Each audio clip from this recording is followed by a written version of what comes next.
بسم اللہ الرحمن الرحیم اللہم صلی علی سیدنا مولانا محمد وعلی آلہ وصحبہ وبارک وسلم وصلی علیہ۔ السلام علیکم ناظرین، پروگرام راہ فلاح کے ساتھ میں ہوں وقاص علی خالد۔ اللہ رب العزت کے بابرکت نام سے ابتدا، جو اس کائنات ہست و بود کو تخلیق فرمانے والا ہے، اور بے حد درود و سلام آقا دو جہاں حضرت محمد مصطفیٰ صلی اللہ علیہ وآلہ وسلم کے لیے، جن کی خاطر باری تعالیٰ نے بزم عالم کو سجایا ہے۔ ناظرین، اسلامی جو مہینے ہیں، 12 مہینے اسلامی تہوار جب آتے ہیں، کبھی ربیع الاول میں، محرم میں، ذی الحج میں، اس کے علاوہ ربیع الثانی میں، رجب المرجب، یہ تمام ماہ شعبان، ماہ رمضان، یہ سارے مہینے ہی برکتوں والے ہیں، رحمتوں والے ہیں، مگر ان مہینوں میں کچھ ایسے مہینے ہیں جو بڑے خاص ہیں، بڑی حرمت والے مہینے ہیں، جن کی عزت اور شرف جو مقام ہے وہ بڑھ جاتا ہے۔ جیسے خالق کائنات، دن سارے برابر ہوتے ہیں، دنوں کے سردار بھی ہیں، راتیں بڑی سب برابر دکھنے میں برابر ہیں، مگر شب قدر کا اپنا ایک خاص مقام ہے۔ اسی طرح ماہ جو مقدس ہے، ماہ رمضان المبارک ہے، ماہ ربیع الاول ہے، اسی طرح اور بھی جو 12 مہینے اسلامی مہینوں میں ہم جن کے نام لیتے ہیں، ذی الحج کا جو مہینہ ہے اس کی بڑی اہمیت ہے، اس کی بڑی شان ہے۔ اور ماہ ذی الحج جو ہے، ماہ ذی الحج کی جب آمد ہوتی ہے تو پوری دنیا میں جہاں جہاں اہل اسلام بستے ہیں، ان کے ذہن میں 2 باتیں ذہن میں آتی ہیں، جو کہ عید قربان کے حوالے سے کہ عید آئے گی، جس کو بڑی عید کہتے ہیں، عید قربان، عید الاضحیٰ کہتے ہیں، اور ساتھ میں حج کے لیے پوری دنیا سے قافلے، پوری دنیا سے اہل اسلام وہاں پہنچتے ہیں۔ اللہ رب العزت کے گھر کا طواف بھی ہوتا ہے، منی ہے، مقام ابراہیم ہے، مزدلفہ ہے، مقام میدان عرفات ہے، یہ سارے جو ارکان وہاں پہ ادا کیے جاتے ہیں۔ مگر بدقسمتی اور نہ جانے یہ کیا معاملات ہیں کہ پچھلے سال بھی ایسا ہوا کہ ہماری آنکھوں نے وہ منظر دیکھا جو شاید ہمیں اچھا نہیں لگا اور عجیب منظر ہے، مگر نظام کائنات ہے جو چل رہا ہے۔ اور اس برس بھی حج کے لیے آئی تھنک کہ پوری دنیا سے لوگ نہیں آئیں گے، چند لوگ جو وہاں سعودی عربیہ میں مقیم ہیں وہی کر سکیں گے، جہاں جہاں اہل اسلام بستے ہیں۔ ان کے دل بھی دکھی ہیں اس حوالے سے کہ میرے مولا کرم فرما دے، اپنا خاص فضل فرما دے، ہمیں اس کرونا وائرس کی زد سے نکال دے میرے مولا، کرونا وائرس سے محفوظ فرما، پھر سے تیرے گھر کی وہ رونقیں بحال ہوں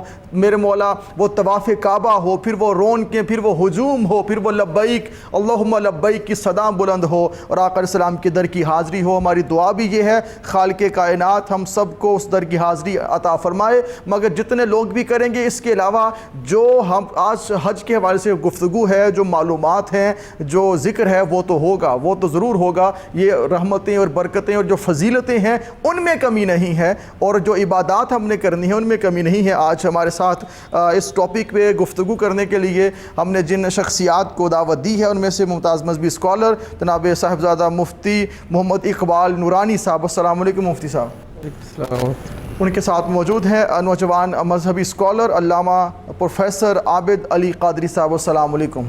آپ کو بھی خوش آمدید کہتے ہیں جناب، دونوں شخصیات کو ویلکم۔ مفتی صاحب، میرا پہلا سوال، ہم چاہیں گے آگے 1-2 پروگرام اسی ٹاپک پہ ہوں گے، قربانی کے حوالے تک بھی بات جائے گی نیکسٹ۔ میں چاہوں گا کہ ہم بنیاد جو آج باندھ رہے ہیں اور اس ٹاپک کی بنیاد آج رکھ رہے ہیں، تو بتائیے گا کہ خانہ کعبہ اور کعبۃ اللہ کی ابتدا کب ہوئی؟ اس کی ابتدا سے ہم بات لے کر چلتے ہیں، فرمائیے گا۔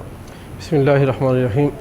قال اللہ تبارک و تعالی فی الکلام الحمید وَلِتُنذِرَ أُمُّ الْقُرَىٰ وَمَنْ حَوْلَهَا وقال اللہ فی مقام آخر وَلِلَّهِ عَلَى النَّاسِ حِجُّ الْبَيْتِ مَنِ اسْتَطَاعَ إِلَيْهِ سَبِيلًا۔ رب کعبہ نے جب اس کائنات کو بنایا جی تو پہلے اس روئے زمین پر پانی ہی پانی تھا۔ ٹھیک ہے، آپ کی سائنس بھی یہ چیز ثابت کرتی ہے۔ جی بالکل سائنس ثابت کرتی ٹھیک ہے، پانی ہی پانی تھا۔ تو روئے زمین کا وہ حصہ جہاں پہ سب سے پہلے پانی خشک ہوا، خشکی نمودار ہوئی، جزیرہ نمودار ہوا اور زمین کی ابتدا ہوئی، وہ جگہ مکہ المکرمہ بیت اللہ شریف جہاں پہ واقع ہے، وہ والی جگہ۔ واہ واہ واہ واہ واہ۔ پانی کے بعد جو حصہ خشکی میں بدلا وہ بیت اللہ شریف مکہ المکرمہ۔ ٹھیک ہے۔ قرآن نے اسی حقیقت کی پیش نظر اس کو حضرت قتادہ رضی اللہ تعالیٰ عنہ نے روایت کیا ہے۔ جی، قرآن نے اس حقیقت کو بیان کرتے ہوئے ٹائٹل دیا بیت اللہ شریف کو، حرم کعبہ کو فرمایا وَلِتُنذِرَ أُمُّ الْقُرَىٰ، جی پیارے محبوب آپ ڈرائیے قبر کے عذاب سے، حشر کے عذاب سے ڈرائیے، قیامت سے کے عذاب سے ڈرائیے۔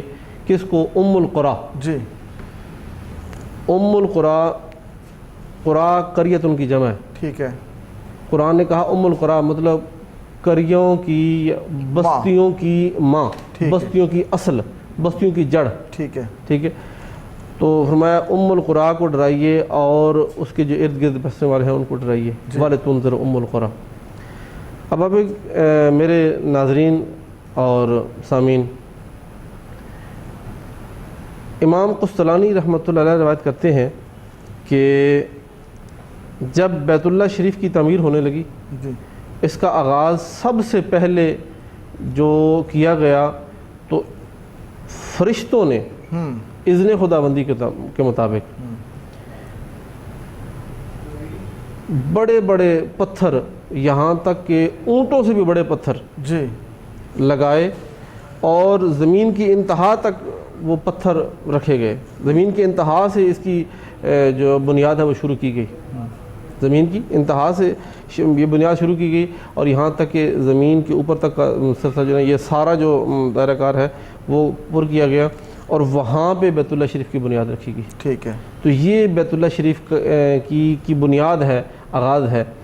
اور باقی رہا بیت اللہ شریف کی جو تعمیر ہے، اس حوالے سے بھی ہم بات کریں گے۔ آپ پروفیسر عابد علی قادری صاحب ہمارے ساتھ موجود ہیں۔ پروفیسر فرمائیے گا کہ اللہ کے گھر کا طواف کرنا اور اہل اسلام اور یہ پہلے جو مذاہب گزرے ان کے بھی جو ایک مرکز تھا وہ کعبۃ اللہ کی تاریخ کے حوالے سے میں چاہوں گا کہ آپ گفتگو کو آگے بڑھائیں۔ الحمدللہ والصلاۃ والسلام علی رسول اللہ، بہت شکریہ۔ کعبۃ اللہ کی تاریخ بہت پرانی ہے جی، اور اس کو جس طرح قبلہ مفتی صاحب نے ام القریٰ کہا، اللہ تبارک و تعالیٰ نے اس کائنات آب و گل میں عبادت کا مرکز اور انسانیت کو یکجا کرنے کے لیے کعبۃ اللہ منشا خداوندی ہے، ٹھیک ہے۔ اور بیت معمور جس طرح اسی کے اوپر فرشتوں کا کعبۃ اللہ ہے، اس کعبۃ اللہ کے بالکل اوپر، بعین ہی اوپر ٹھیک ہے، جو فرشتوں کا کعبہ ہے وہ انسانوں کا، وہ فرشتوں کے لیے مقرر کیا گیا، جہاں آج بھی جناب ابراہیم علیہ السلام وہاں جلوہ افروز ہیں۔ جی، شب معراج آقا کریم صلی اللہ علیہ وسلم نے اس کی خبر دی، روایات میں آتا ہے کہ جناب ابراہیم علیہ السلام سے ملاقات ہوئی تو آپ نے بیت معمور کے اندر جا کے نوافل ادا کیے۔ اللہ اکبر، وہ فرشتوں کا کعبہ ہے، انسانوں اور جنوں کا کعبہ جو ہے وہ بیت اللہ ہے۔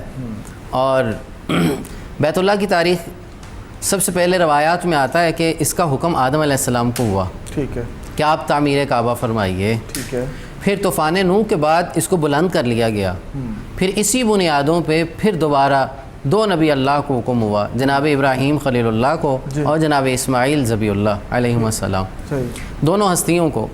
تو مفسرین نے لکھا کہ جب باقاعدہ طور پہ حکم ہوا حضرت خلیل اللہ کو کعبہ کی تعمیر کا، ان طاہر بیت للطائفین والعاکفین والرکع السجود، فرمایا اس کا مقصود بھی اللہ نے بیان کیا اور دو ہستیوں کو ارشاد فرمایا کہ میرے کعبۃ اللہ کی تعمیر کریں، ان کی صفائی، ان کی نظافت کا اہتمام کیجئے، اس لیے کہ یہاں طواف کرنے والے آئیں گے، رکوع و سجود کرنے والوں کے لیے اہتمام کیجئے۔ تو فرمایا جناب جبرائیل امین علیہ السلام کو بھیجا گیا کہ آپ جائیے انہی بنیادوں کو واضح کر دیجئے۔ مختلف روایات ہیں اور مختلف اس کے الفاظ ہیں۔ ہمارے جناب جبرائیل امین علیہ السلام تشریف لائے تو آپ نے اپنے ایک پر کی ہوا سے نا اس گرد کو دور کیا، ٹھیک ہے، اور وہاں سے وہی بنیاد ظاہر ہوگی جس بنیاد کو جناب آدم علیہ السلام نے رکھا تھا، جس کی نشاندہی قبلہ مفتی صاحب بھی فرما رہے تھے کہ ملائکہ نے اس کی بنیاد رکھی۔ یہاں چند کعبۃ اللہ کی عظمت کے لیے کچھ معجزات ہیں اور اللہ کی قدرت بھی ہے اس میں۔ وہ کیا ہے کہ جب کعبۃ اللہ کی تعمیر، یہ بھی ایک معجزہ ہے، جی، اور پھر ساتھ دیا جا رہا ہے سید الملائک تعمیر کر رہے تھے تو جبل ابی قبیس جہاں ہیں اس سے ایک روشن ایک واضح ایک پتھر نکالا جاتا ہے، ٹھیک ہے، اور وہ پتھر جناب خلیل اللہ کو پیش کیا گیا کہ یا نبی اللہ اس کو پیوست کر دیجئے، یہ جبل ابید ہے۔ ٹھیک ہے، فرمایا یہ اس کا راز کیا ہے، جبل ابید ہے یہ کیا ہے؟ فرمایا یہ اللہ کی منشا کے مطابق جب آدم علیہ السلام دنیا میں تشریف لائے تھے یہ 7 پتھر آیا تھا، ٹھیک ہے، اور چند مزید تبرکات بھی جنت سے آئے تھے، یہ جنتی پتھر ہے، اس کا نام پہلے جبل ابید تھا، جی آج اسے وہ حجر اسود کہتے ہیں، پہلے حجر ابید تھا، سفید چمکدار پتھر تھا۔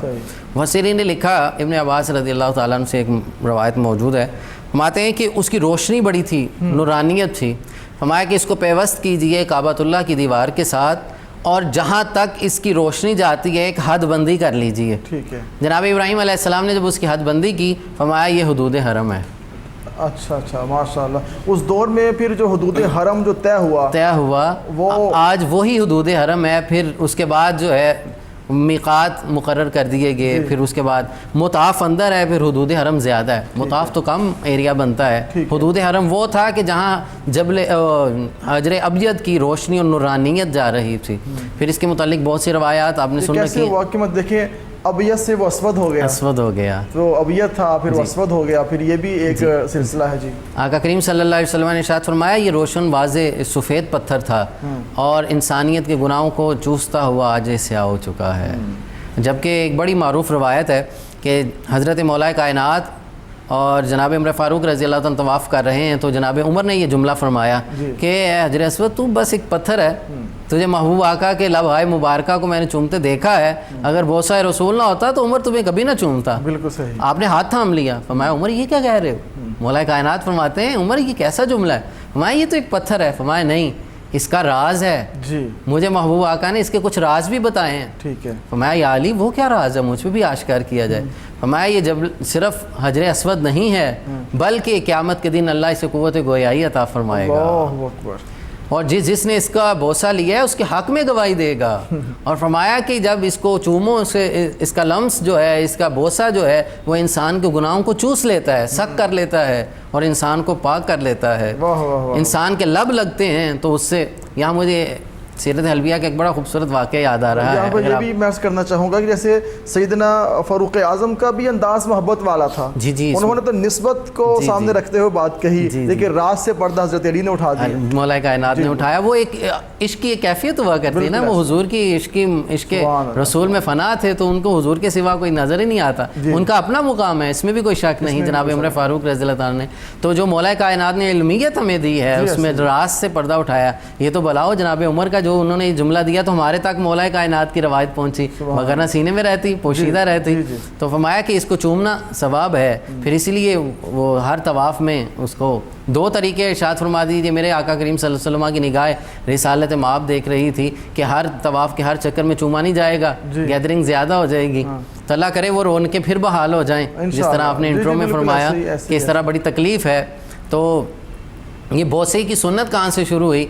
سیرت حلبیہ میں ایک بڑا خوبصورت واقعہ ہے، امام حلبی ایک واقعہ لائے، فرمایا کہ جب آقا کریم صلی اللہ علیہ وسلم کا ظاہری عمر مبارک کا بچپن تھا، اللہ اکبر، جب بچپن کے ایام تھے، سیدہ حلیمہ سعدیہ آپ کو طواف کے لیے لائیں، طواف فرما رہی تھیں، تو آپ سرکار بھی تشریف فرما تھے ساتھ ہی ان کے آغوش اقدس میں، تو ہمارے دل میں خیال آیا کہ حجر اسود کا بوسہ لیا جائے، اور یہ تاریخ شروع سے چلتا آ رہا ہے، جی ایسے ہی، تو بوسہ لیا تو دل میں پھر اگلا خیال آیا کہ اس ذات، اس ہستی کا بھی بوسہ ہونا چاہیے۔ آپ فرماتے میں نے عجیب منظر دیکھا، اللہ اکبر، عجیب منظر دیکھا۔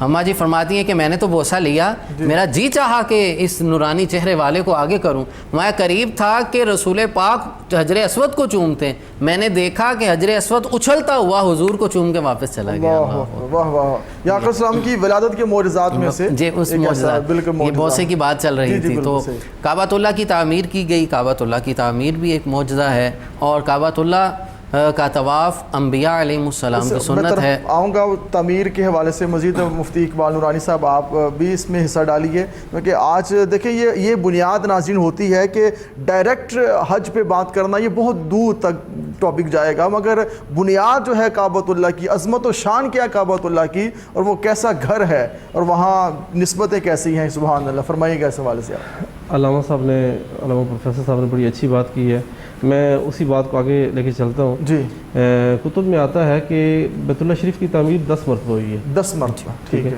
سب سے پہلی تعمیر ملائکہ نے کی ہے، جی ٹھیک ہے، دوسری تعمیر حضرت سیدنا ابو البشر حضرت سیدنا آدم علیہ السلام، ٹھیک ہے، تیسری تعمیر جو ہے وہ حضرت سیدنا شیس علیہ السلام نے کی ہے. ٹھیک ہے. اس کے بعد طوفان نوح آیا جی. اور طوفان نوح کے بعد جو ہے نا وہ اس کے اوپر گرد پڑ گئی جس طرح قبلہ مصطفیٰ فرما رہے تھے.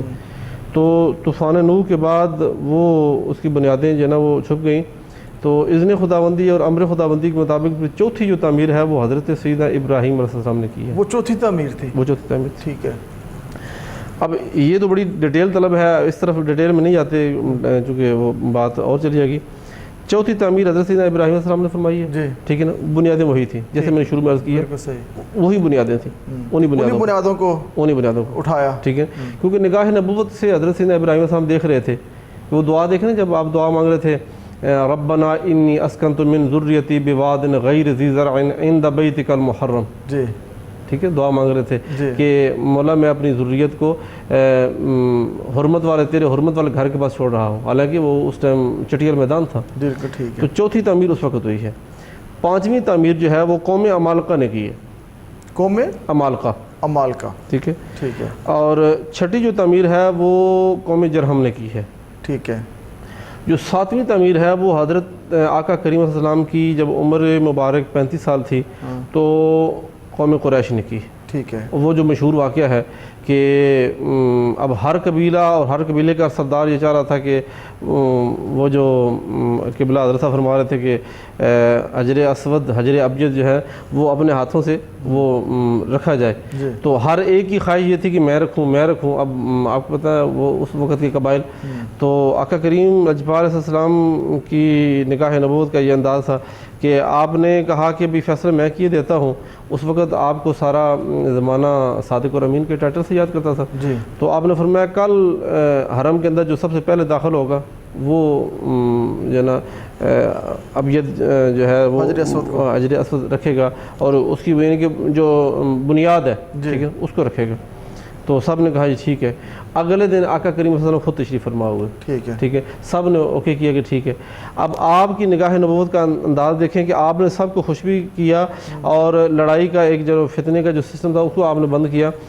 آقا کریم علیہ السلام نے پھر ایک چادر پھیلائی. چادر پھیلا کر آپ نے اس چادر کے کونے جو ہے نا وہ ہر قبیلے کے سردار کو پکڑائے. ٹھیک ہے. جب سب نے اس چادر کو پکڑ لیا حضور صلی اللہ علیہ وسلم اپنے ید اللہ والے پیارے ہاتھوں سے جو ہے نا وہ پتھر خود اس کے اوپر رکھا اور ان کو کہا اٹھا کے آیا گیا. تو آپ نے پھر وہاں پہ خود رکھا. تو یہ تعمیر تھی. اس کے بعد یہ آئی تھنک ساتویں تعمیر تھی. اس کے بعد پھر جو ہے نا جو تعمیر ہوئی وہ ہوئی حضرت عبداللہ ابن زبیر. ٹھیک ہے نا, وہ آپ نے تعمیر فرمائی. اور حضرت عبداللہ ابن زبیر کے بعد آخری جو تعمیر تھی وہ حجاج بن یوسف کے دور میں کی گئی. ٹھیک ہے نا. اور اس کے بعد پھر ایک دفعہ کوشش کی گئی کہ اس کی تعمیر کی جائے. تو جب یہ مسئلہ حضرت سیدنا امام مالک رحمۃ اللہ سے پوچھا گیا ٹھیک ہے تو آپ نے منع کر دیا. آپ نے کہا کہ بیت اللہ شریف کا ایک روب ہے, ایک دبدبہ ہے. ٹھیک ہے. تو یہ بار بار تعمیر سے نا اس کا روب, اس کا دبدبہ, اس کی حیبت ختم ہوتی ہے. لہٰذا اس کو ایز اٹ از یہاں پہ تعمیر کیا گیا ہے, یہاں پہ رکھا جائے. یہاں پہ ایک بڑی لطیف بات, یہ جو حتیم ہے اللہ پاک صاحب کو دکھائے, حتیم کا جو دائرہ ہے نا ٹھیک ہے نا, یہ کبھی تو بیت اللہ شریف کے اندر داخل کیا جاتا. ٹھیک ہے. اس کی یعنی کہ تعمیر گراؤنڈ سے کی جاتی اور کبھی اس کو نکال دیا جاتا. 2-3 مرتبہ ایسے ہوا. ٹھیک ہے. اور لاسٹ میں حتیم کو باہر نکالا گیا. ٹھیک ہے. تو پھر اس کو ایز اٹ از رہنے دیا گیا. یہ بھی منشا خداوندی دیکھیں اور یہ دیکھیں کہ آج ہر ایک کی خواہش ہوتی ہے کہ میں حرم شریف کے اندر اور بیت اللہ شریف کے اندر نوافل ادا کروں. ایسے ہی ہے, ہر ایک کی خواہش ہے. ٹھیک ہے. اگر حتیم باہر نہ ہوتی ٹھیک ہے تو پھر بیت اللہ شریف کے اندر نوافل ادا کرنے کا جو عزت و وقار ہے وہ صرف بادشاہوں تک محدود ہو جاتا.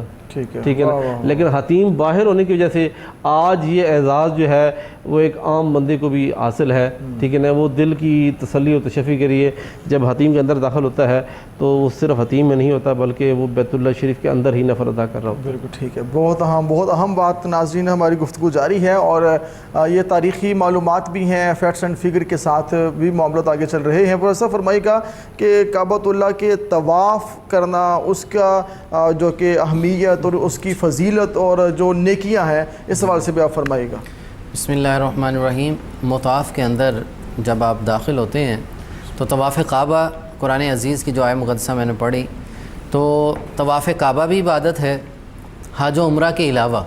صرف آپ طواف کریں گے تو اس کی الگ سے عبادت ہے، اور جیسے کہ کعبۃ اللہ میں حرم میں داخل ہونے کے بعد عبادات کا درجہ 1000 گنا بڑھا دیا جاتا ہے، تو اسی طرح طواف کا ثواب ہے، اسی طرح ادھر قرآن میں عزیز پڑھنے کا ثواب اسی طرح ہی بڑھا دیا جائے گا۔ کعبۃ اللہ کی زیارت ثواب ہے، واہ واہ واہ واہ، طواف بھی ہے، پھر زیارت جو زیارت ثواب ہے، دیکھتے رہنا، صرف اس کو تکتے دور رہنا، بیٹھا غبار میروں سے بس دیکھتے رہے پھر بھی ثواب، پھر بھی ثواب ہے۔ اور آپ دیکھیے اللہ سب کو لے جائے، آپ نے دیکھا ہوگا کہ کعبۃ اللہ کا جو جلال ہے، آج آپ نے دونوں دعا کی، ہستیوں نے دیکھ لیں گے انشاءاللہ، انشاءاللہ ان قریب اللہ تبارک تعالیٰ جلد از جلد حاضری عطا فرمائے سب کو۔ آپ کعبہ کی زیارت کرتے ہیں، پہلی نگاہ اٹھتی ہے، آپ کو محسوس ہوتا ہے کہ آج زیارت کی گئی ہے۔ ہائے ہائے ہائے، واہ واہ۔ شاہ عبدالعزیز محدث دہلوی رحمۃ اللہ تعالیٰ علیہ نے ایاک نعبد و ایاک نستعین کی تفسیر میں ایک بڑا خوبصورت جملہ لکھا۔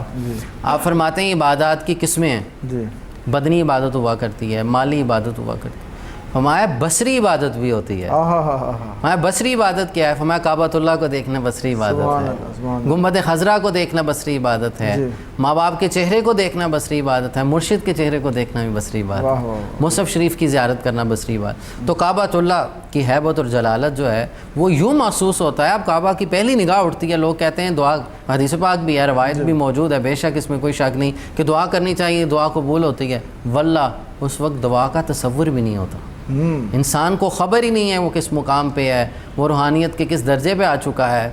کشف المعجوب شریف میں حضور فیض عالم سرکار رحمۃ اللہ تعالیٰ علیہ نے یہ کتاب الحج کے اندر ایک روایت لکھی، حضرت بایزید بستامی علیہ رحمہ کا واقعہ لکھتے ہیں، ہر بندے کا اپنا روحانی مقام ہوا کرتا ہے۔ آپ فرماتے ہیں کہ بیت اللہ کی زیارت کے لیے نکلے تو ہر جگہ پہ نوافل پڑھتے گئے، ہر قیام پہ، ہر پڑاؤ پہ تو ذکر اذکار کرتے ہوئے گئے۔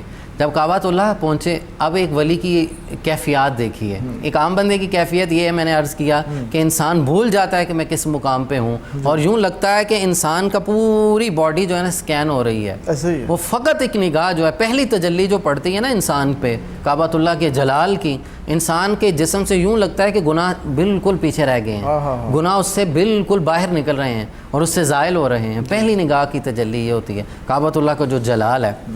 آپ فرماتے ہیں کہ جب سفر کرتے ہوئے کعبۃ اللہ کے سامنے پہنچے تو پہلی نگاہ اٹھی تو کعبہ کو دیکھا، لوگ لپٹے ہوئے تھے، آوازاریاں چل رہی تھیں، کعبۃ اللہ سے اپنی وارفتگی اور محبت اور کیف و سرور کا انداز لوگوں کو دیکھا، لیکن اس ولی کی کیفیت کچھ اور تھی، من کی کیفیت ہوتی۔ حضور فیض عالم سرکار لکھتے ہیں کہ گئے تو کعبۃ اللہ کو دیکھ کے رونا شروع کر دیا، یا اللہ یہ تیرے گھر کو لپٹے ہوئے ہیں، ان کی اپنی منشا ہوگی، لیکن یہ فقیر کسی اور منشا کے لیے آیا۔ مولا اتنا سفر کر کے آیا ہوں، تو نے کہا تھا بیت اللہ، یہ بیت اللہ ہے، یہ بیت ہی میرا گھر ہے، یا اللہ جس کا گھر ہوتا ہے وہ تو ملتا ہے، اللہ مولا میں تو تجھے ملنے آیا ہوں، میں تجھے دیکھنے آیا ہوں۔ تو فرماتے ہیں طواف کیا، نوافل سارے اہتمام کرنے کے بعد گئے، اگلے سال آئے تو وہ تجلیات مزید بڑھ چکی، پھر آئے تو مزید بڑھ چکی، تو فرماتے ہیں عبادت بڑھتی گئیں تو وہ رب کی تجلیات میں بھی اضافہ ہوتا گیا۔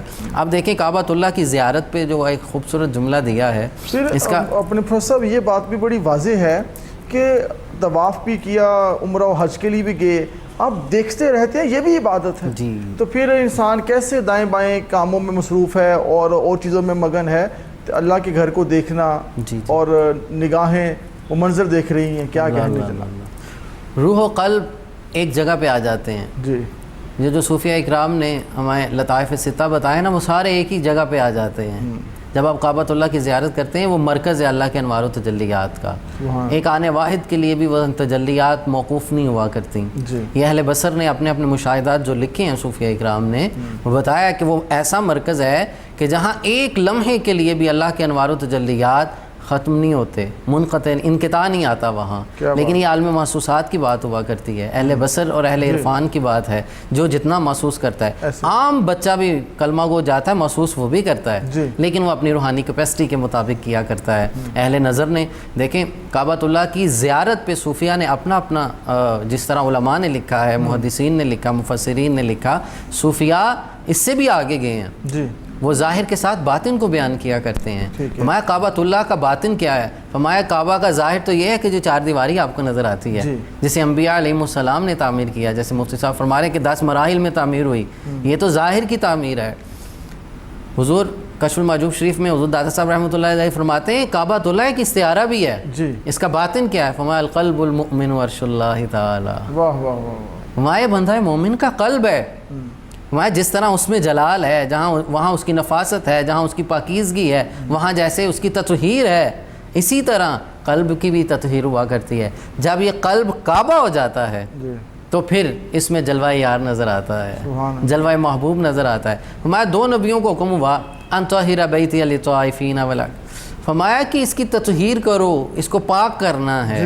فرمایا اسی طرح جب کوئی سالک کسی شیخ کی بارگاہ میں جاتا ہے وہ اپنی نگاہ سے اس کے کعبے کو صاف کرتا ہے. جب وہ کعبہ صاف ہو جاتا ہے نا، کہتے ہیں نا کعبے کے اندر جو ہے نوافل پڑھنے کا زیادہ ثواب ہے. وہاں ایک مقام ایسا ہے کہ جہاں وہ توبہ کے خاص نوافل ہیں، وہاں اس کی درجات ہیں.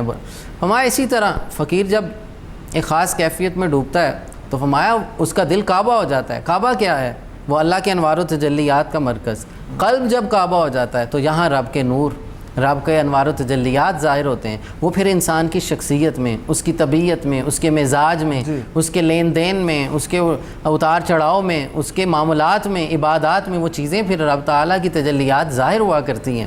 تو اسی طرح حج، کعبہ، مزدلفہ، میقات اور یہ چاہے زمزم ہو، مطاف ہو، صفا و مروہ، ان کا ایک ظاہر بھی ہے، ان کا ایک باطن بھی ہے.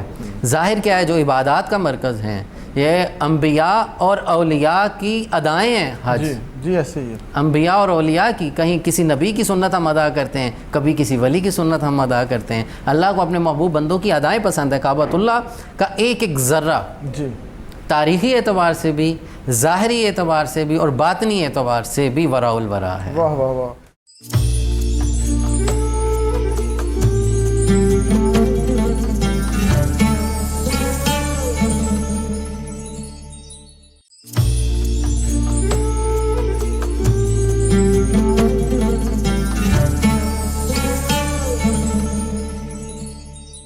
کعبۃ اللہ کی دیواریں ہوں، کعبۃ اللہ ہو، وہاں پر بیٹھنا ہو، اپنی آنکھوں سے یہ ایک پر کیف اور پر لطف اور روحانیت سے معمور جو لمحات ہیں اللہ کریم سب کو عطا فرمائے.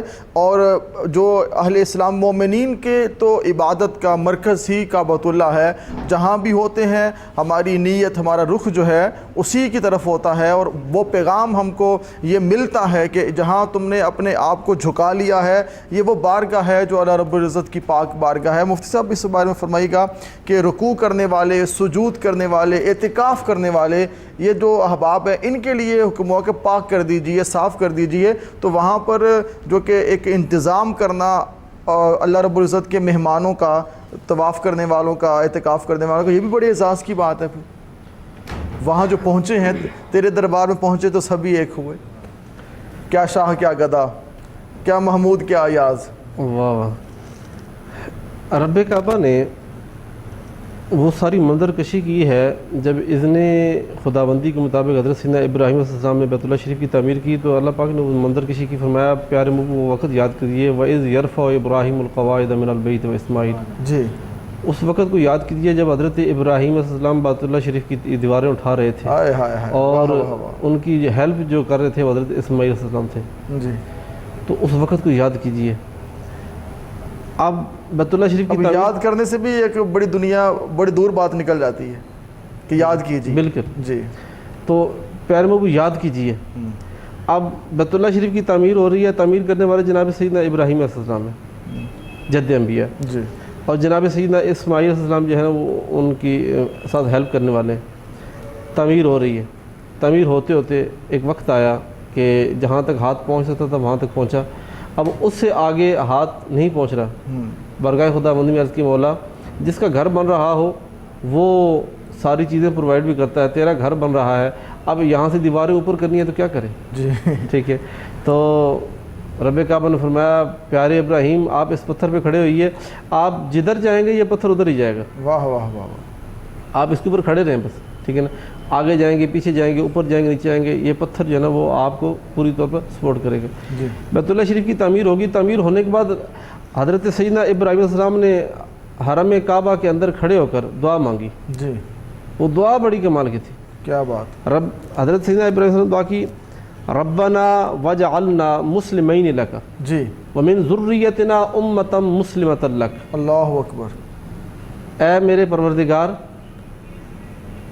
ہم دونوں کو ربنا وجعلنا مسلمین لک اپنے حضور جھکنے والا بنا کے رکھنا، جی اور ومن ذریتنا امتا مسلمۃ لک، اور ہماری ذریت میں سے ہماری اولاد میں سے ایک ایسی امت پیدا فرما جی جو تیرے حضور جھکنے والی ہو، ٹھیک ہے، اور مولا ہمیں اس کے جو مناسک ہیں وہ سکھا دے، مناسک حج سکھا دے۔ جی اور آخر میں دعا کی کیا، ربنا وابعث فیہم رسولا، اے پروردگار اس حرم کو بسانے کے لیے اپنا عظمتوں والا وہ رسول بھیج دے، سبحان اللہ، ربنا وابعث فیہم رسولا، رسول بھیج دے۔ اب سوال یہ ہے حضرت سیدنا ابراہیم علیہ السلام خود بھی تو رسول ہیں، جی جی ایسے ہی، جناب سیدنا اسماعیل علیہ السلام خود بھی تو رسول ہیں، جی لیکن یہ کس رسول کی بات ہو رہی ہے؟ یہ جو رسولن ہے نا، اس کی بھی جو تنوین ہے یہ معنی پیدا کر رہی ہے کہ جناب ابراہیم علیہ السلام نے اللہ کی بارگاہ میں عرض کیا، مولا ایک ہم بھی رسول ہیں، ایک ہمارا کام تھا بنانا، جی اب ایک ایسا رسول بھیج جو اس کو آ کے بسائے، واہ واہ واہ واہ، جو اس کو آ کے بسائے۔ ربنا وابعث فیہم رسولا منہم یتلو علیہم آیاتک، جی جو آیات تیری آیات کی تلاوت کرے، یتلو علیہم آیاتک، ٹھیک ہے نا، ویزکیہم جی ویعلمہم الکتاب والحکمہ، جی ٹھیک ہے، تیری آیات کی تلاوت کرے، حکمت کی تلاوت کرے، ان کا تزکیہ کرے۔ جی مانگی تھی ابراہیم نے کعبے میں یہ دعا، ہاں، مولا تو اس شہر کو شہر امن بنا، واہ واہ، مبعوث کر تو ان میں اپنا وہ رسول، پڑھ پڑھ کے جو ان کو سنائے حکم تیرا۔ جی حرم کعبہ کے اندر اس کی صفائی، اس کی ستھرائی، اس کی طہارت کا خیال کرنا، اور جس طرح قبلہ پروفیسر صاحب فرما رہے تھے، اور وہاں پہ ایک عجیب دیدنی منظر ہوتا ہے علامہ صاحب، میں نے اپنی آنکھوں سے دیکھا الحمدللہ، سرکار کے نارائن پاک کے تصدیق سے میں 2015 میں حج پہ موجود تھا، ماشاء اللہ، تو میں نے وہاں پہ دیکھا ہے کہ ایک چیز صاف ہوتی ہے نا، جی تو صاف چیز کو حضور کے عاشق جو ہے نا وہ پھر صاف کر رہے ہوتے ہیں، سبحان اللہ، ٹھیک ہے، اور جو حرم شریف کی صفائی کا انداز ہے، جی ٹھیک ہے، ان لوگوں کا وہ جو جذبہ ہے، ٹھیک ہے نا، اس کو ہم لفظوں میں بیان نہیں کر سکتے، کیا بات، ٹھیک ہے، اور آپ کو صفائی ستھرائی، ٹھیک ہے، جتنی بھی نظافتیں ہیں نا وہ حرم کعبہ کی نظافت کے اوپر قربان ہے، ٹھیک ہے، حرم رسول کی نظافت کے اوپر قربان ہے، ان لوگوں کا جذبہ دیکھنے والا ہوتا ہے، ٹھیک ہے، اور کیا ایک نورانی منظر ہوتا ہے، کیا نورانی ماحول ہوتا ہے۔ اور یہاں پہ ایک چیز میں یہ بھی نصیحتاً عرض کرنا چاہتا ہوں کہ ابھی انشاءاللہ حج کی فرضیت کی پوری بات آئے گی کہ حج ایک رکن ہے، جی ٹھیک ہے، اور اس رکن کی ادائیگی کے اندر میں نے جو چیز وہاں پہ حرم شریف کے اندر محسوس کی ہے وہ یہ ہے کہ یہ جو ہمارا خطہ ہے نا، جی پاکستان، انڈیا اور بنگلہ دیش، جی اس خطے کے کثیر تعداد میں بزرگ ہوتے ہیں ٹھیک ہے، حج میں، جی جب بالکل ہی جب اینڈ ہو جاتا ہے نا، جی ٹھیک ہے نا، تو حج میں بھیج دیتے ہیں، ٹھیک ہے نا، یہ پریشان کن معاملہ ہے۔ اوکے، باقی جتنے ممالک ہیں وہ سارے جوان ہوتے ہیں، ایسے ہی کوئی چیدہ چیدہ بزرگ ہوتا ہے۔ انڈونیشیا میں میں پچھلے سال میں جاپان تھا، اور وہاں ہمارے ایک دوست ہیں قاسم صاحب، تو ان کی شادی انڈونیشیا میں ہوئی ہے، تو کہتے ہیں انڈونیشیا کے اندر یہ بات جو ہے نا سبھی گھرانے والوں کے لیے، جو شادی ہوتی ہے تو پہلی جگہ جو جانا ہوتا ہے وہ کعبۃ اللہ عمرے کے لیے بھیجتے ہیں، شادی کے فوری بعد، ایسا ہی ہے، 20 22 25 سال کی عمر میں شادی ہوئی، شادی کے بعد ان کا یہی ہوتا ہے فوکس کہ ہم نے وہاں جانا ہے، جوانی میں وہ حج اور عمرہ کرتے ہیں، ہاں جی، یہ بہت تو بڑی بات ہے۔ یہ چیز جو ہے نا وہاں پہ بزرگ دیکھے جاتے ہیں اس خطے کے، جی ٹھیک ہے نا۔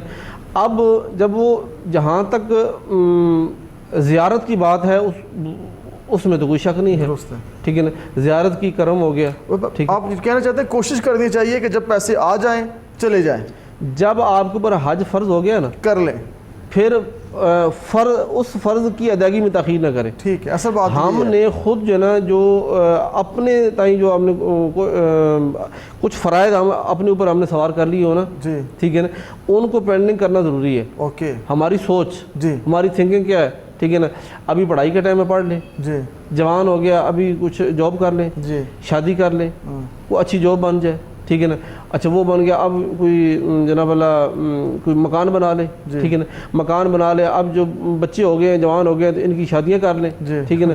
یہ ساری چیزیں مکمل کرنے کے بعد زندگی کا جو دورانیہ وہ کوئی 70 کے قریب جا پہنچتا ہے, ٹھیک ہے نا, 60 65 70 کے قریب جا پہنچتا ہے, اس کو حج کر لیں. اب زندگی نے وفا کی تو موقع آیا, ٹھیک ہے نا, اور نہ وفا کی تو یہ اس فریضے کی ادائیگی سے رہ گئے.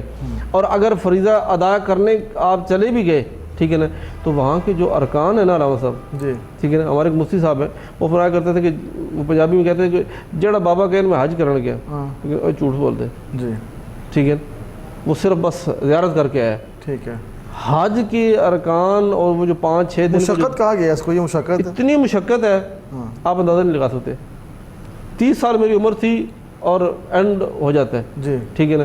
اب خود خیال کریں کہ 30 سال کا جوان اگر تھک ہے, ٹھیک ہے نا, تو 7 سال کا بزرگ جو ہے وہ کیسے کر جائے گا. لہذا ضرورت اس عمر کیا ہے اس چیز کو مقدم رکھا جائے, اس کو مؤخر نہ کیا جائے, اس کو مقدم رکھا جائے. اصل میں یہ ہوتی ہے, ایک ہوتا ہے کہ اہمیت, ایک ہے ترجیح. ترجیح جو ہے نا یہ انسانی زندگی میں بہت ضروری ہے, اور ہماری ترجیحات بدل گئی ہیں. رشتوں کے حوالے سے بھی ترجیحات بدل گئی ہیں. ایک ہے میں بہت مصروف ہوں, بھائی مصروفیت تو ہے, پر یہ بھی دیکھنا پڑے گا آپ کی ترجیح کیا ہے. آپ اپنا کام عزیز ہے یا اپنا رشتہ عزیز ہے. ہمارے ہاں تو ایسا بھی ہوتا ہے کہ بڑے بڑے اچھے رشتے ہیں مگر نہ جنازے پر پہنچے نہ دعا پر پہنچے, کیونکہ وہ مصروف ہیں. ترجیحات بدل گئی ہیں. تو اسی معاملے میں بھی ہماری ترجیح یہ ہوتی ہے کہ جب سب کچھ ہو جائے گا, وہ اب ہم نے جو سوچے ہیں اپنے اپنے فرائض کہ یہ بھی شادی ہو جائے, یہ بھی ہو جائے, فرائض ادا کریں گے, دین اللہ کے گھر جائیں گے, اور پھر عمر بہت بڑھ جاتی ہے. ہم ناظرین سے یہ کرنا چاہتے ہیں کہ یہ ٹرینڈ بہت پرانا ہے, ہم نے اس کو چینج کرنا ہے. ہم نے اپنی آواز اٹھانی ہے, اور جو بزرگ 60+ 70+ چاہتے ہیں ان کو جانا چاہیے, بالکل ان کو جانا چاہیے. ان کے لیے یہ نہیں کہ وہ نہ جائیں, مگر ہم اگلی نئی نسل جو عمر کے حصے میں ہم پہنچے ہیں, نئی جو نسل ہے, اس کے لیے یہ ہے کہ جو ہی حج فرض ہو جائے ادا کر لیں. جی فروز صاحب کیا فرمائیں گے ہم؟ بسم اللہ الرحمن الرحیم. اس پہ میں آپ کے توسل سے ناظرین کو آقا کریم صلی اللہ علیہ وسلم کی حدیث پاک پیش کرتا ہوں. محبوب کریم فرماتے ہیں کہ جب کسی کو مفلسی اور کلاشی کا دشوار راستوں کا سامنا آ جائے, کثرت سے حج اور عمرہ کرے. اللہ اکبر. جسے غربت کا لاحقہ ہو وہ کثرت سے حج اور عمرہ کرے, اللہ اس کے رزق میں برکت دے دے گا اور رزق میں وسعت ہوگا. آپ دیکھیے بظاہراً ایسا لگ رہا ہے, بظاہر تو مال لگ رہا ہے نا, ممکن ہو بھی نہ. جی دیکھیے, پہلا سوال تو یہ آتا ہے کہ پیسے کہاں سے آئیں گے, اور دوسرا آئے گا یہ اتنے زیادہ پیسے اس دفعہ جیسے گورنمنٹ نے مزید زیادہ کر دیے ہیں, ابھی تو جائے نہیں رہا. آپ یہ نیکسٹ 2022 اللہ کرے انشاءاللہ تعالیٰ کرونا وائرس سے دور ہو, اور ہم وہی بیت اللہ کی رونقیں. یہ بھی جو نا ناظرین, یہ بھی ہمارے لیے لمحہ فکری ہے, جی بالکل, اور اہل اسلام اہل ایمان کے لیے سبھی اس میں جکڑے گئے ہیں. دعا کا وقت ہے, یہ اجتماعی توبہ کا وقت ہے, توبہ کا وقت ہے, شامت اعمال ہے. ہمیں کسی تنہائی اور خلوت میں اللہ کی بارگاہ میں عجز انکساری سے رونا چاہیے, اور اپنے آنسو اللہ کی بارگاہ میں پیش کرتے ہوئے استغفار کی ضرورت ہے. مولا ہم سے کیا ہو گیا. جناب نوح علیہ السلام کو یہی علاج اللہ نے فرمایا تھا. جب قوم بگڑ گئی اور قوم نافرمان ہوئی تو فرمایا فَقُلْتُ اسْتَغْفِرُوا رَبَّكُمْ إِنَّهُ كَانَ غَفَّارًا. ان سے کہیے کہ استغفار کریں, رب معاف کرنے والا ہے. آپ دیکھیں نا ہر چیز ہم سے چھوٹتی چلی جا رہی ہے. مال و زر تو گیا تو وہ فانی چیزیں تھیں وہ تو گئیں, ہم سے عبادات جا رہی ہیں, فرائض جا رہے ہیں. آپ دیکھیں جب لاک ڈاؤن کے اندر ہم مسجد نہیں جا سکے, کتنا لمحہ فکریہ تھا. آپ دیکھیں کچھ چیزیں کھل بھی گئیں لیکن حرم نہیں جا سکتے, حرم نہیں جا سکتے, جو آج کا عنوان ہے وہاں نہیں جا سکے, حرم نہیں جا سکے, مدینے نہیں جا پا رہے. مدینے کے عشاق, حرمین کے عشاق, کعبہ و مدینہ دونوں سے محبت کرنے والے جو ہر سال جاتے تھے حج کی صورت میں, عمرہ کی صورت میں, بڑے عشاق جاتے ہیں جنہیں اللہ نے کرم فرما رکھا ہے, تو وہ نہیں جا پا رہے. تو یہ کہیں نہ کہیں تو ہمارے کو ایک شامت اعمال ہے. آپ وہ بات کہہ رہے تھے کہ ظاہری طور پر مال تو لگ رہا ہے نا, لیکن فرمایا کہ فاقہ ہے, فقر ہے, خوشحالی دستک دے گی اور وہاں جاؤ گے. غربت ہے تو کثرت سے حج اور عمرہ کرو, تمہارا رزق بڑھ جائے گا. اب وہ جامع الکلم ذات ہی بتا سکتی ہے کہ اس کا راز کیا ہے. دیکھیں ظاہر اور باطن ہوتا ہے ہر چیز کا. ظاہر تو یہ ہے کہ دیکھیں مال خرچ ہوگا, ظاہر پہلا سوال تو یہ ہے کہ پیسے کہاں سے آئیں گے. آگے تو اگر میں اتنے پیسے حج پہ لگاتا ہوں, اس سے تو یہ بھی ہو سکتا ہے, اس سے تو یہ بھی ہو سکتا ہے, اس سے تو یہ بھی ہو سکتا ہے. اپنی خواہشات جو ہیں, اپنی ضروریات جو ہیں وہ بھی پوری کی جا سکتی ہیں. اگرچہ اسلام نے صاحب استطاعت پہ حج فرض کیا ہے جی پوری زندگی میں ایک بار کیا ہے، لیکن آپ سروے کر لیں، جس طرح مفتی صاحب نے بڑا اچھا ایک پوائنٹ ریز کیا ہے کہ دیکھیے کثیر تعداد صاحب نصاب ہیں، حج فرض ہے لیکن چشم پوشی ہے، نہیں کرتے، جی نہیں جی وہ بس نہیں کرتے، عمر بیتتی چلی جا رہی ہے، اپنی اولاد کو کروڑوں روپیہ ترکے میں دے کے چلے گئے ہیں لیکن حج نہیں کیا. ایسے ہی بے شمار مثالیں پڑی بھری پڑی ہیں بلکہ. جی جی، اور یہ ان لوگوں کے لیے بھی ہے جو ترکے میں مال لے رہے ہیں نا اپنے ماں باپ کا، یہ ان کے اوپر بھی لازم ہے کہ جو ان کے اوپر ذمہ تھا حج وہ کریں. جی حج بدل کس لیے ہوتا ہے؟ اس لیے ہوتا ہے اگر وہ بوڑھے ہو گئے نہیں جا سکے یا کسی بھی وجہ سے نہیں جا سکے تو حج بدل کروائیں ماں باپ کا نام کا. وہ جو خود ہے جس کا بینک بیلنس اتنا زیادہ ہے، جس کی پراپرٹی ہے، تو اسے چاہیے کہ یہ بھی ایک بڑا اعلیٰ پوائنٹ آ گیا حج پہ. تو اب نیکسٹ ہی بات ہوگی، یہ جو حج بدل کی آپ نے بات کی ہے، اگر والدین وفات پا چکے ہیں یا وہ غفلت میں رہے اور جیسے ہیں غفلت میں چلے گئے تو ان کی اولاد حج بدل کر سکتی ہے؟ ان کی طرف سے کرے جو ترکہ مل رہا ہے، انہیں وراثت ملی ہے، اس کا اپنا بھی حج ہو جائے گا، اسے ثواب ہوگا، ظاہر ہے اسے پہلے اسے بھی ثواب ہوگا. خود حج کرنے گیا ہے، جی جی، اس پہ خود حج فرض ہے، تو اس دوران حج بدل ہوگا یا نیکسٹ ایئر ہوگا؟ نہیں، اس میں یہ ہوگا، ناظرین کو یہ بات تھوڑی واضح ہو جائے. جی جی، اس میں دو چیزیں کلیئر کر لیں. ایک ہے کہ والدین کی طرف سے کر رہا ہے، ٹھیک ہے، وہ گیا ہی اسی نیت سے ہے، ٹھیک ہے، تو وہ حج بدل انہی کا ہوگا، ثواب اسے بھی ملے گا. اوکے.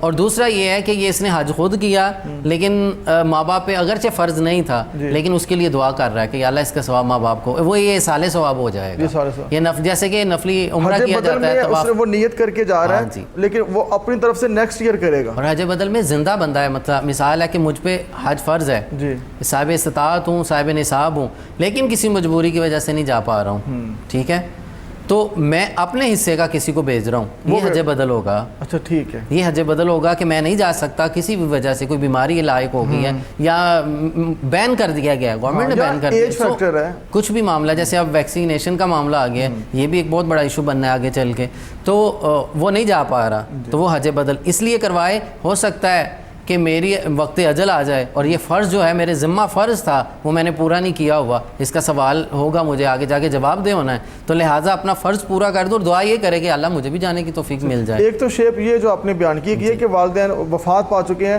تو بیٹے کو احساس ہوا ہے کہ ہمارے والدین نے نہیں کیا، ان کی طرف سے حج بدل ہو، اس وقت ہو جائے گا، وہ بھی ہو جائے گا، وہ ان کو ثواب ہوگا، ثواب. جی، اور ویسے زندگی میں ان کا وہ ادا ہوگا اگر وہ کسی کو اپنی طرف سے بھیجیں گے، لیکن وفات کے بعد وہ ثواب ہوگا. بس کرنے والا ہے، کرنے والا ہے، حج کرنے والے کو حج کرنے کا ثواب ملے گا، جی، لیکن فرضیت اس کی طرف سے ادا ہوگی جو حج بدل جس نے بھیجا ہے، فرضیت اس کی طرف سے ادا ہوگی، اس کو ان کو جسٹ ثواب ملے گا. یہاں پہ ایک بڑی لطیف بات ہے،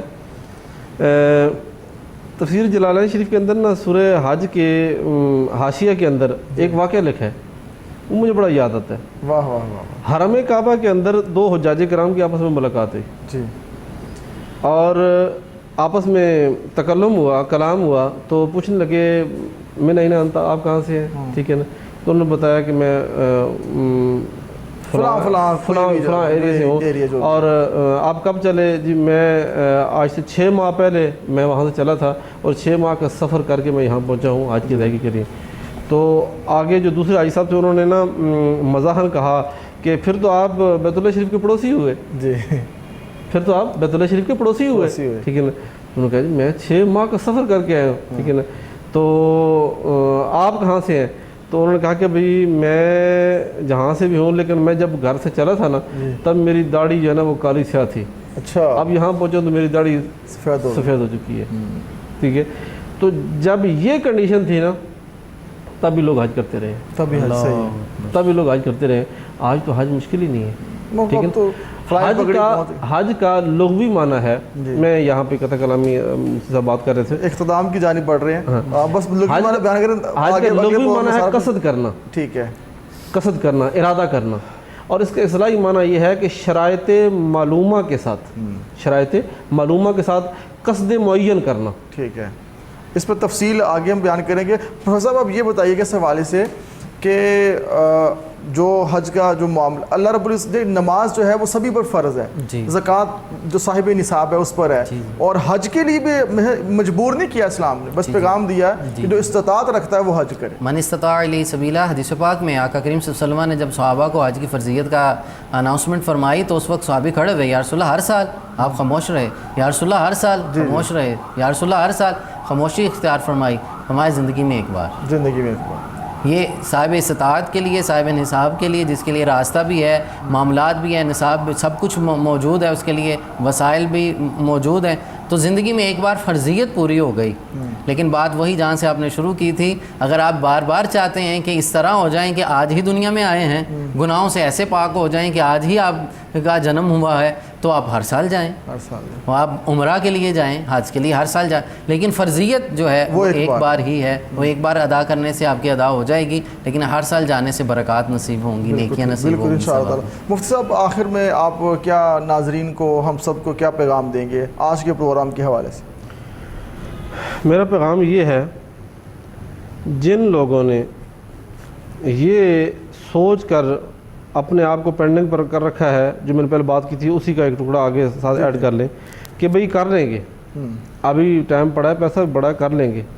ان کے لیے یہ پیغام ہے کہ جہاں پہ ہماری سوچ کا اینڈ ہوتا ہے نا, وہاں پہ اس کی حکمتوں کا آغاز ہوتا ہے. ٹھیک ہے نا. فی زمانہ یہ جو کرونا وائرس ہے, ٹھیک ہے نا, اس نے سارا کچھ جو ہے نا وہ روک لیا. ٹھیک ہے نا. اس سے سمجھیں کہ اگر آپ نے اپنے آپ کو پینڈنگ کر رکھا ہے کہ لو جی کر لیں گے, ٹھیک ہے نا, اگر اس طرح کی یا اس سے ریلیٹ کوئی اور رکاوٹ بن گئی تو آپ اسلام کی جو 5 رکن ہیں اس میں سے ایک اہم ترین جو رکن ہے, ٹھیک ہے نا, آپ اس سے رہ گئے. حج جو ہے وہ پوری دنیا کو اسلامی وحدت, یکانگت, یکجہتی, ٹھیک ہے, اور رواداری کی ایک بہترین مثال ہے. ایسا ہی ہے. آپ حجاجی کرام کو دیکھتے ہیں نا, ٹھیک ہے نا, وہ بڑے سے بڑا راٹھور ہو یا غریب سے غریب ہو, 2 چادروں میں ملبوس ہے. جی ایسا ہی ہے. ٹھیک ہے. اور تو لہٰذا حج کی ادائیگی کے اندر کبھی بھی تاخیر نہ کریں, اور یہ مالک کا ایک کرم سمجھ کے, ٹھیک ہے, اور جب آپ چاہتے ہیں کہ ہم گناہوں سے, جس طرح قبلہ مصطفیٰ صلی اللہ علیہ وسلم نے فرمایا کہ گناہوں سے پاک ہوں, تو سب سے بہترین اس کا حال یہ ہے کہ آپ جو ہے نا وہ حرم کعبہ کی طرف رخت سفر باندھیں. یہی چیز ہے کہ وہاں پہ بندہ چارج ہو جاتا ہے. ہم نے پریکٹیکل کر کے دیکھا ہے, وہاں پہ نا چارج ہو جاتا ہے بندہ. ٹھیک ہے. اور آخری بات, آپ کو پروگرام وائنڈ اپ ہو رہا ہے, کہ ایک دفعہ جب آپ حرم شریف کے اندر سے ہو آتے ہیں نا, ٹھیک ہے نا, اور جب آپ نماز پڑھتے ہیں نا, تو چشم تصور میں پھر آپ ادھر ادھر نہیں پھیرے ہوتے, آپ کی نگاہ جو ہے وہ حرم کعبہ کے اوپر, بیت اللہ شریف کے اوپر ہوتی ہے. نماز آپ پڑھ رہے ہوتے ہیں, آپ کے دھیان ادھر ہوتا ہے. تو اگر آپ چاہتے ہیں کہ آپ کی تخیلات اور توجہات کا مرکز جو ہے وہ بیت اللہ شریف ہو, تو ساری دنیا کو اور معاملات کو چھوڑ کے, ٹھیک ہے نا, رنگ رنگینیوں کو چھوڑ کے حرم کعبہ کی طرف رخت سفر باندھیں. یہ سب سے بہتر جو ہے نا ایک ذریعہ ہے, ٹھیک ہے نا, محبت کو جو ہے نا چارج کرنے کا. بالکل ٹھیک ہے. جی فیض صاحب, کیا آپ آخر میں پیغام دیں گے؟ جی, آج کے پروگرام کا پیغام یہی ہے, نیت کرنی چاہیے. جب بندہ نیت کر لیتا ہے تو اسباب مہیا ہو جاتے ہیں. تو ہم سب کو, اگر ہم صاحب نصاب یا صاحب استطاعت نہیں بھی ہیں, تو اللہ سے دعا کرتے رہیں, یا اللہ بیت اللہ اور حرمین کی زیارت نصیب فرما, اور حج اور عمرہ کی سعادت نصیب فرما. اللہ تعالیٰ اسباب بھی دے گا. جب نیت المؤمنین خیر من عملہ, تو نیت کر لیں گے, اللہ اسباب بھی دے گا. تو حج کی نیت بھی کیجئے. اس کے ابھی جیسے ابھی آ رہا ہے, جنہوں حج پہ جا رہے ہیں, اللہ ان کا حج قبول فرمائے اور ہمیں جانے کی توفیق عطا فرمائے. میں دونوں مہمانوں کی آمد کا شکریہ ادا کرتا ہوں. ناظرین, آج سیر حاصل, بڑی معلوماتی اور عشق بھری یہ ساری گفتگو علمی بھی تھی, تحقیقی بھی تھی, اور محبت بھری گفتگو تھی جو آپ تک پہنچی ہے. یہاں پر علم کی بات بھی تھی, قرآن پاک کا پیغام بھی تھا, حدیث نبوی بھی آپ تک پہنچائیں, اور صوفیاء کا جو انداز عشق تھا, جو باطن کی ان کی دنیا تھی, وہ بھی آپ کے سامنے آشکار ہوئی. خالق کائنات ہم سب پہ اپنا خاص کرم فرمائے. ناظرین, ہمیں چاہیے کہ ہم اپنے اعمال کی طرف دیکھیں تو صحیح, رجوع کریں اپنے خالق کی طرف, اپنے مالک کی طرف. جب انسان عبادت کا نور میں ڈھل جاتا ہے اور بندگی کا دامن وہ تھام لیتا ہے تو رب کائنات کی رحمتوں برکتوں کا اس پہ یقیناً نزول ہوتا ہے۔ تو ہمیں چاہیے کہ ہم جس غفلت میں ہیں، جس سستی کاہلی کا شکار ہو چکے ہیں، ہمیں اس سے باہر نکلنا ہے، اپنے آپ کو فریش کریں، اپنے آپ کے مینٹل جو ہیلتھ ہے وہ بھی بہت ضروری ہے سب کے لیے، فزیکل معاملات ہیں، اور اسپرچویلٹی جو ہے that is very important for every one. یہ اس کے بنا کچھ بھی نہیں ہے کہ روحانی معاملات بھی اچھے ہوں، جسمانی معاملات بھی اچھے ہوں اور ذہنی معاملات بھی اچھے ہوں، پھر اللہ کی محبت جب دل میں ہوگی، زبان پہ آقا علیہ السلام کا ذکر ہوگا، درود و سلام پڑھا جائے گا، تو حج کے جو ایام آنے والے ہیں ہم دور بیٹھے یہ منظر دیکھیں گے اور اپنے لیے ہم دعا کریں دل کی گہرائیوں سے کہ خالق کائنات پھر اس دنیا کے نظام کو بحال کرے، اپنے گھر کا ہم سب کو طواف عطا فرمائے اور در رسول صلی اللہ علیہ وسلم کی پاک حاضری ہم سب کو عطا فرمائے۔ ناظرین، راہ فلاح سے اجازت دیجیے، اس اپنے من کے ساتھ کہ اپنا بہت خیال رکھیے گا۔ اللہ حافظ۔